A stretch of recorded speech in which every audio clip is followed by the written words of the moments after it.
Hi, welcome to scenarios technologies YouTube channel. Artificial intelligence and machine learning subject గురించి మనం తెలుసుకుందాం.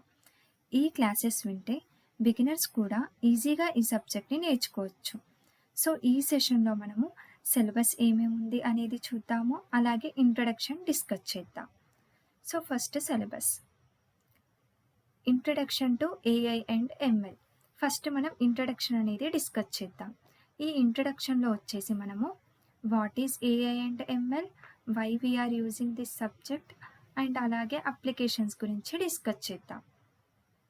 ఇది introduction part. Next వచ్చేసి machine learning concepts. Artificial intelligence నేర్చుకోవాలి అంటే మనకి మస్ట్ అండ్ షుడ్గా మషిన్ లెర్నింగ్ కాన్సెప్ట్స్ అనేవి కూడా రావాలి. సో అందుకని చెప్పి మషిన్ లెర్నింగ్ కాన్సెప్ట్స్ కూడా నేర్చుకోవాలి. దాంట్లో ఫస్ట్ వచ్చేసి ఎంఎల్ మోడల్ స్టెప్స్.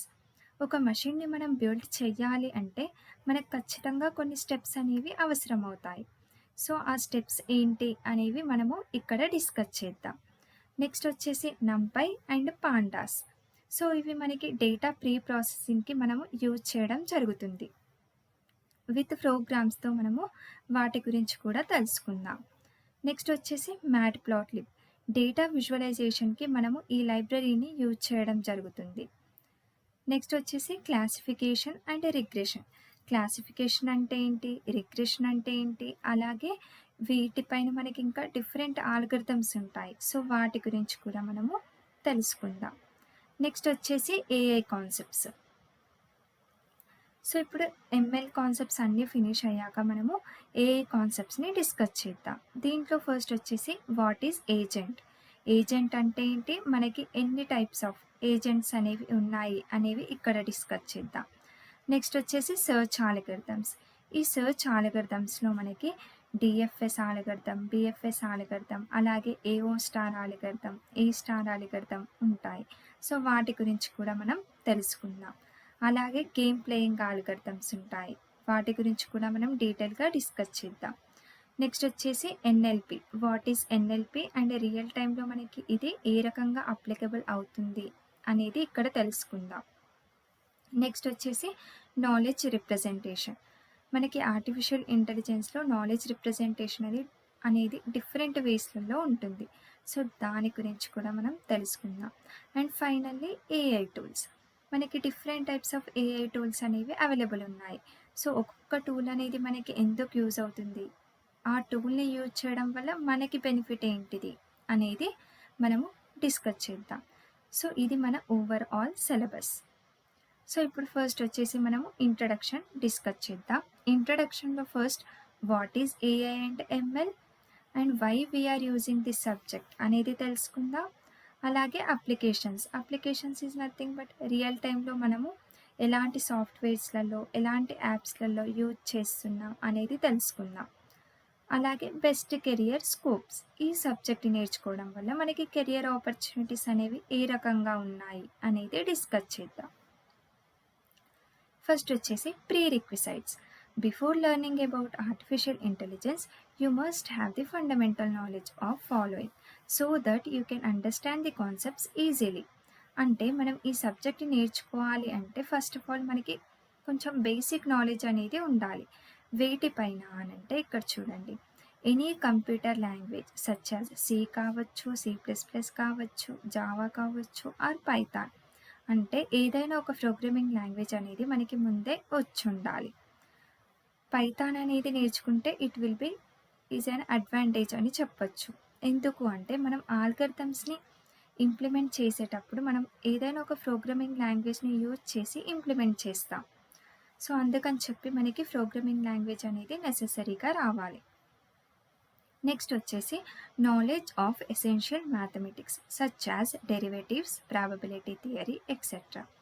అంటే మనం ఇక్కడ మషిన్ లెర్నింగ్ కాన్సెప్ట్స్ని కూడా మనం డిస్కస్ చేస్తాం కాబట్టి మనకు ఖచ్చితంగా బేసిక్ నాలెడ్జ్ అనేది వీటిపైన ఉండాలి. మ్యాథమెటిక్స్ కానీ, డెరివేటివ్స్ పైన కానీ, వీటిపైన బేసిక్ నాలెడ్జ్ ఉంటే సరిపోతుంది. So these are the prerequisites to learn artificial intelligence and machine learning. Next వచ్చేసి how AI term evolved. So మరి ఈ ఆర్టిఫిషియల్ ఇంటెలిజెన్స్ అనే టాక్ ఎప్పుడు వచ్చింది, యాక్చువల్గా ఈ నేమ్ ఎలా వచ్చింది అనేది మనము ఇక్కడ డిస్కస్ చేద్దాం. డ్యూరింగ్ సెకండ్ వరల్డ్ వార్ అంటే సెకండ్ వరల్డ్ వార్ అనేది జరుగుతున్నప్పుడు అప్పట్లో మనకి ఫస్ట్ కంప్యూటర్ అనేది బిల్డ్ చేయడం జరిగింది. సో ఆ ఫస్ట్ కంప్యూటర్ని బిల్డ్ చేయడానికి there was a major role of Alan Turing. Alan Turing అనే పర్సన్ మెయిన్ రోల్ ప్లే చేయడం జరిగింది ఆ కంప్యూటర్ని బిల్డ్ చేయడానికి. So he is the person of Alan Turing. సో అప్పుడు ఇతను ఒక కాన్ఫరెన్స్ మీటింగ్లో ఒక పేపర్ని పబ్లిష్ చేశాడు. ఆ పేపర్ యొక్క మెయిన్ హెడ్డింగ్ ఏంటి అంటే కెన్ మషిన్స్ థింక్, అంటే మషిన్స్ అనేవి థింక్ చేయగలవా, అంటే హ్యూమన్స్ లాగా మషిన్స్ కూడా థింక్ చేసి డెసిషన్ మేకింగ్ అనేవి తీసుకోగలవా అనేది ఇతనికి థాట్ రావడం జరిగింది. సో ఈ రకంగా పేపర్ పైన ఇతను ఫస్ట్ హెడ్డింగ్ అనేది పెట్టడం జరిగింది, కెన్ మషిన్స్ థింక్ అని. సో థాట్ అయితే ఇతనికి రావడం జరిగింది. బట్ ఈ ఆర్టిఫిషియల్ ఇంటెలిజెన్స్ అనే టర్మ్ని ఎవరు పెట్టారు ఈ నేమ్ని అంటే జాన్ మకార్థీ. సో ఇతనే జాన్ మకార్థీ. సో ఇతను ఆర్టిఫిషియల్ ఇంటెలిజెన్స్ అనే టర్మ్ని పెట్టడం జరిగింది. So this is the history of artificial intelligence అని చెప్పొచ్చు. నెక్స్ట్ వచ్చేసి biggest confusion of AI versus ML versus deep learning. So అందరికీ కన్ఫ్యూజన్ అనేది ఉంటుంది.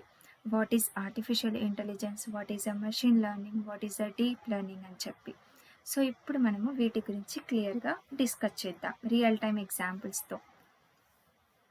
ఇక్కడ చూడండి, what is a artificial intelligence అంటే a technique which enables machines to mimic human behaviour.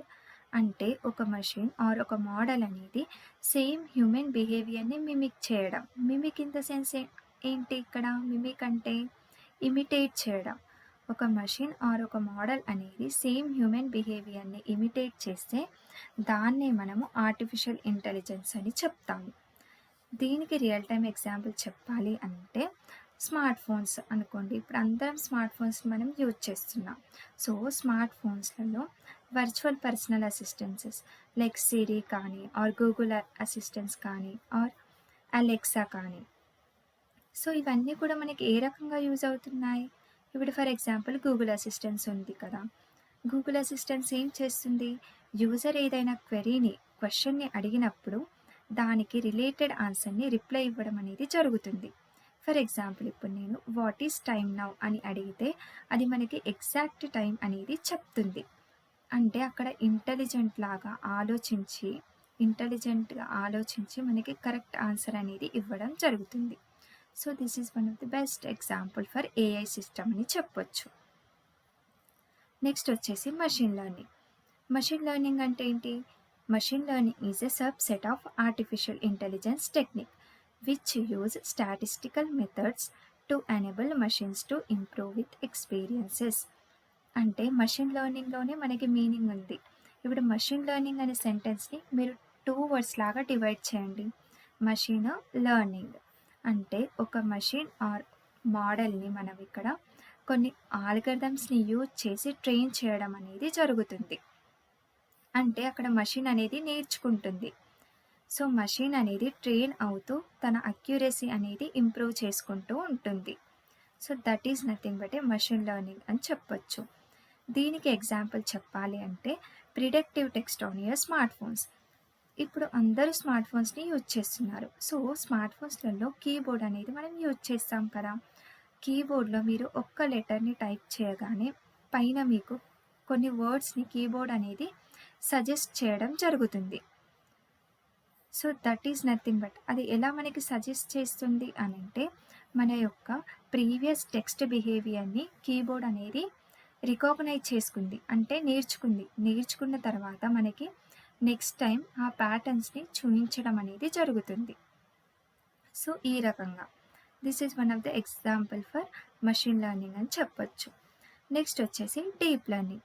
మరి డీప్ లెర్నింగ్ అంటే ఏంటి అని అంటే deep learning is a subset of machine learning which make the computation of multilayer neural feasible.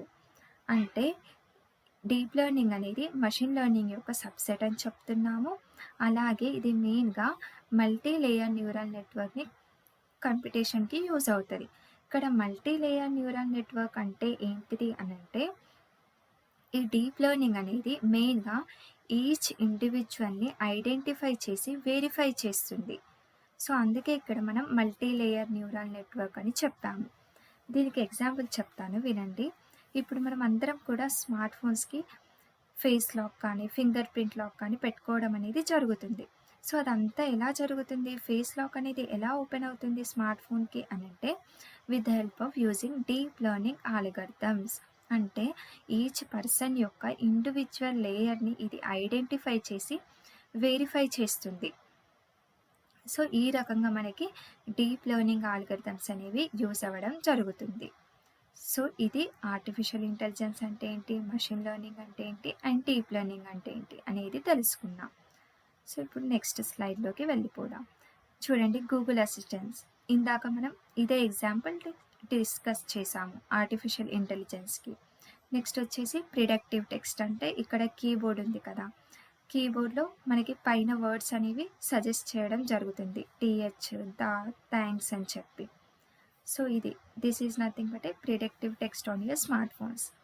Next వచ్చేసి face lock on smart phones. Next ఇప్పుడు మనము applications చూద్దాం. 10 applications of artificial intelligence in digital marketing. So, మనకి artificial intelligence అనేది ఏ రకంగా use అవుతుంది? మనం వేటిలలో దీన్ని అప్లై చేస్తున్నాం అనేది మనం ఇప్పుడు డిస్కస్ చేద్దాం. సో, ఫస్ట్ వచ్చేసి ఆన్‌లైన్ అడ్వర్టైజింగ్. ఆన్‌లైన్ అడ్వర్టైజింగ్ అంటే ఏంటిది అనంటే, ఇప్పుడు చాలామంది సోషల్ మీడియాస్‌లో యాడ్స్‌ని క్రియేట్ చేయడానికి ఈ ఆర్టిఫిషియల్ ఇంటెలిజెన్స్‌ని యూజ్ చేయడం జరుగుతుంది. ఫర్ ఎగ్జాంపుల్ ఇప్పుడు యూట్యూబే తీసుకోండి. యూట్యూబ్‌లో మనం ఒక వీడియోని చూస్తున్నప్పుడు మనకి మల్టిపుల్ యాడ్స్ అనేవి రావడం జరుగుతుంది. సో, ఆ యాడ్స్ అన్నీ ఎలా వస్తున్నాయి అనంటే, ఆ యాడ్స్‌ని ఎలా క్రియేట్ చేస్తున్నారంటే with the help of using artificial ఇంటెలిజెన్స్‌తో. సో, యాడ్స్‌ని క్రియేట్ చేయడానికి యూజ్ అవుతుంది అని చెప్తున్నాం. నెక్స్ట్ వచ్చేసి పర్సనలైజ్డ్ యూజర్ ఎక్స్‌పీరియన్సెస్. అంటే like virtual personal assistances like Google assistants కానీ, సిరి కానీ, అలెక్సా కానీ. నెక్స్ట్ వచ్చేసి AI powered chat bots. Chat bots అంటే అందరికీ తెలుసు. ఇప్పుడు చాలా కంపెనీస్ వాళ్ళ వెబ్‌సైట్‌లలో కూడా ఈ చాట్ బాట్స్‌ని పెట్టడం జరుగుతుంది. ఎందుకు అనంటే, కస్టమర్‌తో ఈజీగా కమ్యూనికేట్ అవ్వడానికి ఈ చాట్ బాట్స్ అనేవి చాలా యూజ్ అవుతాయి. నెక్స్ట్ వచ్చేసి ప్రిడిక్టివ్ అనాలిసిస్ పర్పస్ కానీ, అలాగే వెబ్ డిజైనింగ్ పర్పస్ కానీ యూజ్ చేయడం జరుగుతుంది. Next content generation. Content generation అంటే ఏంటిది అనంటే, ఫర్ ఎగ్జాంపుల్ ఇప్పుడు చాట్ జీపీటీ ఉంది. ఈ చాట్ జీపీటీ అనేది మనకి ఎలా యూజ్ అవుతుంది అనంటే, యూజర్ ఏదైనా క్వెషన్‌ని అడిగినప్పుడు మనకి మల్టిపుల్ కంటెంట్ అనేది ఇవ్వడం జరుగుతుంది. సో, ఈ రకంగా మనకి కంటెంట్‌ని జనరేట్ చేయడానికి కూడా ఈ ఆర్టిఫిషియల్ ఇంటెలిజెన్స్‌ని యూజ్ చేయడం జరుగుతుంది. నెక్స్ట్ వచ్చేసి కంటెంట్ క్యూరేషన్. క్యూరేషన్ అంటే ఏంటిది అనంటే, మన దగ్గర ఉన్న ఇన్ఫర్మేషన్ మొత్తాన్ని షేర్ చేయడానికి సోషల్ మీడియాలో కానీ, ఇలా డిఫరెంట్ వేస్‌లలో షేర్ చేయడానికి మనకి ఈ ఆర్టిఫిషియల్ ఇంటెలిజెన్స్ అనేది యూజ్ అవ్వడం జరుగుతుంది. నెక్స్ట్ వచ్చేసి ఈమెయిల్ మార్కెటింగ్ కంపెనీస్‌లలో కానీ, వాయిస్ సెర్చ్ ఆప్టిమైజేషన్‌లో కానీ, కామర్స్ వెబ్‌సైట్‌లలో యూజ్ చేస్తున్నాం. కామర్స్ వెబ్‌సైట్స్ అంటే ఏంటిది అనంటే, ఫర్ ఎగ్జాంపుల్ ఇప్పుడు అమెజాన్ ఉంది. అమెజాన్ అనేది ఆన్‌లైన్ షాపింగ్. సో, ఆన్‌లైన్ షాపింగ్‌లో బయింగ్ కానీ, సెల్లింగ్ ప్రాసెస్ అదంతా ఎలా జరుగుతుంది అనంటే, with the help of artificial ఇంటెలిజెన్స్‌తో ఈ ప్రాసెస్ అనేది జరుగుతుంది. సో, ఈ రకంగా మనకి డిఫరెంట్ అప్లికేషన్స్ అనేవి ఉండడం జరిగింది. నెక్స్ట్ ఇంకా కొన్ని అప్లికేషన్స్‌ని మనము డిస్కస్ చేద్దాం. Applications of machine learning. So, ఇక్కడ చూడండి, ఆటోమేటిక్ లాంగ్వేజ్ ట్రాన్స్‌లేషన్‌కి యూజ్ చేస్తున్నాం. ఆటోమేటిక్ లాంగ్వేజ్ ట్రాన్స్‌లేషన్ అంటే ఏంటిది అనంటే, ఇప్పుడు గూగుల్ ట్రాన్స్‌లేటర్ ఉంది. గూగుల్ ట్రాన్స్‌లేటర్ అనేది మనం ఎలా యూజ్ చేస్తున్నాం? ఇప్పుడు మనం ఏదైనా ఇంగ్లీష్‌లో టెక్స్ట్‌ని ఇస్తే మనకది మొత్తం కూడా లాంగ్వేజ్‌లో చేంజ్ అవుతుంది. లైక్ తెలుగులో కావాలి అంటే తెలుగులో వస్తుంది. తమిళ్‌లో కావాలి అంటే తమిళ్‌లో వస్తుంది. అంటే మనకిష్టమున్న లాంగ్వేజ్‌లోకి ట్రాన్స్‌లేట్ చేయగలుగుతున్నాం. ఎలా? With the help of automatic language ట్రాన్స్‌లేటర్‌తో. సో, మెషిన్ లెర్నింగ్ అనేది కూడా ఈ రకంగా మనకి యూజ్ అవ్వడం జరుగుతుంది. నెక్స్ట్ వచ్చేసి మెడికల్ డయాగ్నోసిస్‌లో యూజ్ చేస్తున్నాము. అలాగే స్టాక్ మార్కెట్ ట్రేడింగ్‌లలో యూజ్ చేస్తున్నాము. ఆన్లైన్ ఫ్రాడ్ డిటెక్షన్స్లలో, వర్చువల్ పర్సనల్ అసిస్టెంట్స్ తెలుసు ఆల్రెడీ ఇందాక డిస్కస్ చేసాం. అండ్ అలాగే email spam and malware filterings. ఇప్పుడు మనకి మెయిల్స్లలో కొన్ని స్పామ్ మెయిల్స్ వస్తాయి. సో ఆ స్పామ్ మెయిల్స్ అన్నీ కూడా మనకి సపరేట్గా ఒక ఫోల్డర్లో వస్తాయి. సో ఈ రకంగా మెయిల్స్ని కూడా సపరేట్ చేయడానికి మనము ఈ మెషిన్ లెర్నింగ్ని యూజ్ చేయడం జరుగుతుంది.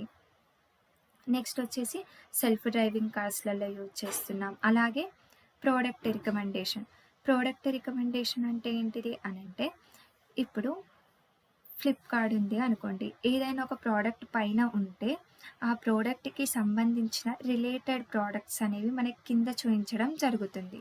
So that is nothing but A product recommendations అని చెప్పొచ్చు. అలాగే ట్రాఫిక్ ప్రిడిక్షన్స్లలో యూజ్ చేస్తున్నాం, స్పీచ్ రికాగ్నైజేషన్లలో యూజ్ చేస్తున్నాం. అలాగే ఇమేజ్ రికాగ్నైజేషన్ అంటే అందరికీ తెలుసు, ఆబ్జెక్ట్ని ఐడెంటిఫై చేయడానికి, ఒక ఇమేజ్ని ఐడెంటిఫై చేయడానికి మనకు యూజ్ అవుతుంది. సో ఇవి మనకి applications of artificial intelligence and machine learning.